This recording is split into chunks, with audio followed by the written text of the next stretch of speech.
Aujourd'hui, eh bien, c'est le dernier jour de l'Open Canoë Festival qui dure depuis vendredi dernier. Donc festival qui regroupait 200 participants qui venaient des quatre coins de France et d'Europe. On a eu une vingtaine de personnes venant de l'étranger, venues échanger, apprendre et partager autour du canoë de randonnée dans la plus pure tradition nord-américaine, le vrai canoë.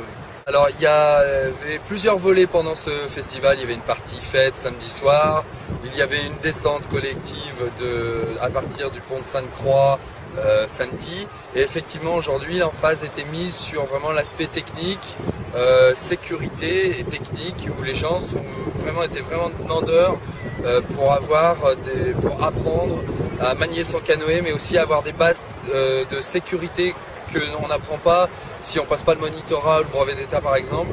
Donc là aujourd'hui c'est déjà, l'événement est un succès, mais les gens sont vraiment contents de bénéficier de cours, vraiment de pointure, des gens, de 4 instructeurs qui viennent de très loin pour ça. C'est vraiment des pointures et c'est une grande chance, et je crois qu'ils ont déjà le sourire.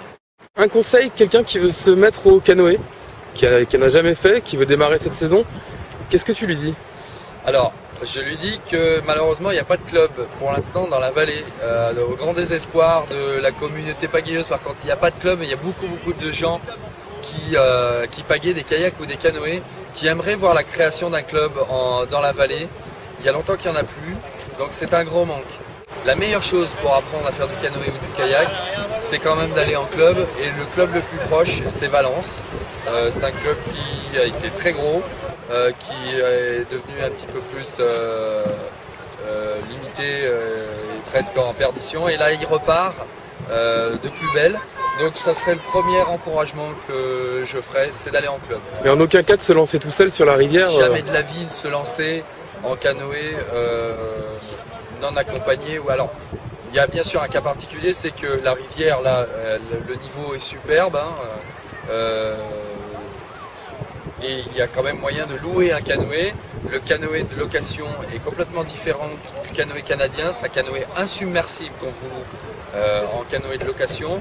Donc ce qui justifie qu'on n'a pas besoin forcément d'une descente encadrée, ce qui explique qu'il y a des centaines de gens qui descendent la Drôme et des milliers de gens qui descendent l'Ardèche, mais en tout cas tous les jours à la belle saison, dans les meilleures conditions de sécurité, avec des canoës vraiment très spécifiques. C'est un canoë qui permet de profiter de la rivière le temps d'une descente, mais on a envie très rapidement de goûter aux vraies embarcations plus pointues, qui glissent mieux et qui forcément sont un peu plus techniques. On se donne rendez-vous l'année prochaine? On va se reposer un peu, faire le point, mais je pense que les gens sont tellement contents que j'ai pas vraiment le choix.